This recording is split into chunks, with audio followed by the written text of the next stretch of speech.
Hi everyone, ನಮ್ಮ ಅಡುಗೆ ನಿಮ್ಮ ರುಚಿಗೆ ಸ್ವಾಗತ. ಈ ದೋಸೆ ನೋಡ್ತಾ ಇದ್ದಂಗೆ ದೋಸೆ ಈಗಲೇ ತಿನ್ನಬೇಕು ಅಂತ ಅನ್ನಿಸ್ತಾ ಇದೆಯಲ್ಲ. ಎಷ್ಟು ಸೂಪರ್ ಆಗಿದೆ ದೋಸೆ ನೋಡಿ.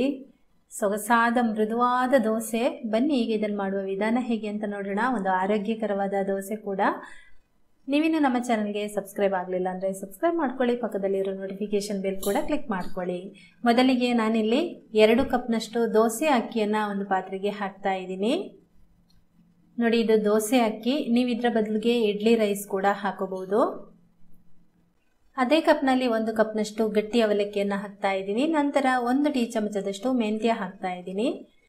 ಮೆಂತ್ಯ ಇದಕ್ಕೆ 1 ರಿಂದ 2 ಟೀ ಸ್ಪೂನ್ ತನಕನೂ ಹಾಕಬಹುದು. ಈಗ ನೀರು ಹಾಕಿ ಇದನ್ನು ಚೆನ್ನಾಗಿ 1-2 ಬಾರಿ ತೊಳಿಬೇಕು. 3-4 ಬಾರಿ ಚೆನ್ನಾಗಿ ತೊಳೆದು ಅಕ್ಕಿಯ ನೀರು ಬಸಿದು ಇಟ್ಟಿದ್ದೀನಿ. ಈಗ ಈ ಅಕ್ಕಿಯನ್ನು ನೆನೆಸೋದಕ್ಕೆ ನೀರು ಹಾಕೋದಲ್ಲ, ಮಜ್ಜಿಗೆ ಹಾಕಬೇಕು. ಮಜ್ಜಿಗೆ ದೋಸೆ ಆಗಿರೋದ್ರಿಂದ ಇದನ್ನು ಮಜ್ಜಿಗೆಯಲ್ಲಿ ನೆನೆಸಬೇಕು. ಅದೇ ಲೋಟದಲ್ಲಿ 2.5 ಲೋಟದಷ್ಟು ಮಜ್ಜಿಗೆಯನ್ನು ಹಾಕ್ತಾ ಇದ್ದೀನಿ. 2.5 ಕಪ್ನಷ್ಟು ಮಜ್ಜಿಗೆ ಹಾಕಿದರೆ ಇದಕ್ಕೆ ಅಳತೆ ಕರೆಕ್ಟ್ ಆಗುತ್ತೆ. ಇದು ರುಬ್ಬೋದಕ್ಕೆ ಎಲ್ಲ ಸರಿಯಾಗುತ್ತೆ. ನೀರು ಹಾಕಬೇಕು ಅಂತ ಏನಿಲ್ಲ. ಇದನ್ನು ನಾವು ಒಂದು 4 ಗಂಟೆ ನೆನೆಯಲಿಕ್ಕೆ ಬಿಡಬೇಕು. ಮೆಂತ್ಯ ಇದೆಯಲ್ವಾ, ಹಾಗಾಗಿ ಸ್ವಲ್ಪ ಜಾಸ್ತಿ ಹೊತ್ತೇ ಬಿಡಬೇಕಾಗುತ್ತೆ. 4 ಗಂಟೆ ನಂತರ ತೆಗೆದು ನೋಡಿದರೆ ನೋಡಿ, ಚೆನ್ನಾಗಿದು ನೆಂದಿದೆ, ಮಜ್ಜಿಗೆ ಎಲ್ಲ ಹೀರ್ಕೊಂಡಿದೆ. ಈಗ ಈ ಅಕ್ಕಿ ಮತ್ತು ಅವಲಕ್ಕಿಯ ಮಿಶ್ರಣವನ್ನು ಮಿಕ್ಸಿ ಜಾರಿಗೆ ಹಾಕ್ತಾ ಇದ್ದೀನಿ. ಇದನ್ನು 2 ಸರ್ತಿ ರುಬ್ಬಬೇಕಾಗುತ್ತೆ, ಯಾಕೆಂದರೆ ಸ್ವಲ್ಪ ಜಾಸ್ತಿ ಇದೆ ಅಲ್ವಾ, ಹಾಗಾಗಿ. ಆದರೆ ನಾನು ಒಂದೇ ಸಲಕ್ಕೆ ಟ್ರೈ ಮಾಡ್ತಾ ಇದ್ದೀನಿ. ಸಾಧ್ಯವಾದರೆ ರುಬ್ಕೊಳ್ತೀನಿ, ಇಲ್ಲಾಂದರೆ 2 ಸರ್ತಿ ರುಬ್ಕೊತೀನಿ. ನೀವು ಕೂಡ ಅದೇ ರೀತಿ ಮಾಡ್ಕೊಳ್ಳಿ. ಫುಲ್ ಹಾಕಿ ರುಬ್ಬಿದ್ರೆ ಕೆಲವೊಂದು ಸರ್ತಿ ಮಿಕ್ಸಿ ಹಾಳಾಗುತ್ತೆ, ಹಾಗಾಗಿ ಹೇಳ್ತಾ ಇದ್ದೀನಿ. ರುಚಿಗೆ ತಕ್ಕಷ್ಟು ಉಪ್ಪು ಕೂಡ ಈಗ ಹಾಕಿದ್ದೀನಿ. ನೀರು ಹಾಕೋದು ಬೇಡ, ಇದರಲ್ಲೇ ನುಣ್ಣಗೆ ಗ್ರೈಂಡ್ ಮಾಡ್ಕೊಳ್ಳಿ. ನಾನು ಒಂದೇ ಸಲಕ್ಕೆ ಗ್ರೈಂಡ್ ಮಾಡ್ಕೊಂಡಿದ್ದೀನಿ, ನೋಡ್ಬೋದು. ಕೆಲವೊಂದು ಮಿಕ್ಸಿಯಲ್ಲಿ ಜಾರ್ ಫುಲ್ ಹಾಕಿದರೆ ರುಬ್ಬೋಕ್ಕಾಗಲ್ಲ, ಆಗ ಸ್ವಲ್ಪ ಸ್ವಲ್ಪನೇ ಹಾಕಿ ರುಬ್ಬಿದ್ರೆ ಒಳ್ಳೆಯದು.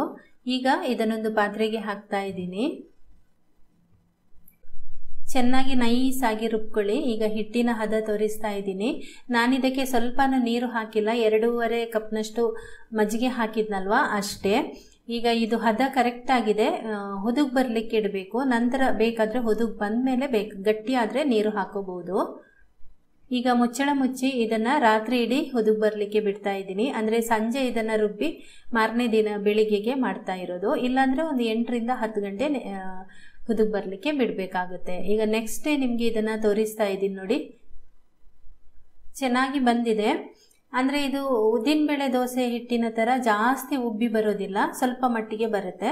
ಆದರೆ ದೋಸೆ ತುಂಬ ಮೃದುವಾಗಿ ಟೇಸ್ಟಿಯಾಗಿ ಇರುತ್ತೆ.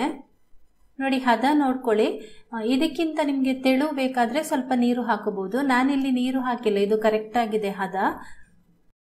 ಈಗ ದೋಸೆ ಹಾಕಲಿಕ್ಕೆ ಕಾವಲಿ ಒಲೆ ಮೇಲಿಟ್ಟು ಸ್ವಲ್ಪ ಎಣ್ಣೆ ಹಚ್ಚಿದ್ದೀನಿ. ಎಣ್ಣೆ ಹಚ್ಚಿದ ಮೇಲೆ ಅದಕ್ಕೆ ಸ್ವಲ್ಪ ನೀರು ಹಾಕಿ ಒರೆಸಿ ನಂತರ ಬೇಕಾದರೆ ನೀವು ದೋಸೆ ಹಾಕ್ಬೋದು. ಕಲರ್ ಚೆನ್ನಾಗಿ ಬರುತ್ತೆ. 1 ಸೌಟಷ್ಟು ಹಿಟ್ಟು ಹಾಕಿದ್ದೀನಿ. ನೋಡಿ ಎಷ್ಟು ಚೆನ್ನಾಗಿ ಕಣ್ಣು ಬಿದ್ದು ದೋಸೆ ಚೆನ್ನಾಗಿ ಬರ್ತಾ ಇದೆ. ದಪ್ಪ ದೋಸೆ ಹಾಕಿರೋದ್ರಿಂದ ಮುಚ್ಚಳ ಮುಚ್ಚಿಟ್ಟು ಬೇಯಿಸ್ಕೊಳ್ಳಿ, ಮೇಲ್ಗಡೆ ಎಲ್ಲ ಚೆನ್ನಾಗಿ ಬೇಯುತ್ತೆ.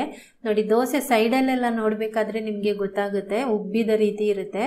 ಮೇಲ್ಗಡೆ ಸ್ವಲ್ಪ ತುಪ್ಪ ಕೂಡ ಹಾಕೊಳ್ತಾ ಇದ್ದೀನಿ. ನೋಡಿ, ತೆಗೆಯುವಾಗ ಎಷ್ಟು ಸಾಫ್ಟ್ ಆಗಿದೆ ದೋಸೆ ಅಲ್ವಾ.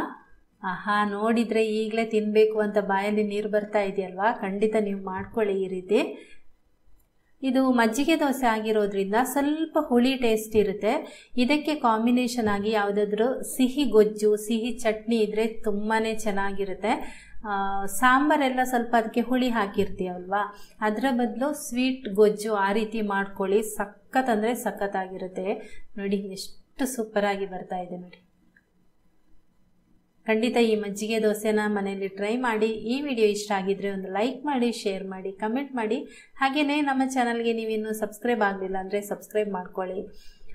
ಯುಗಾದಿಗೆ ಅಂತ ನಾನು ಒಬ್ಬಟ್ಟು ರೆಸಿಪಿನ ಹಾಕಿದ್ದೀನಿ ಹಿಂದಿನ ವಿಡಿಯೋದಲ್ಲಿ, ದಯವಿಟ್ಟು ಅದನ್ನು ಕೂಡ ನೋಡಿ. Okay friends, thank you.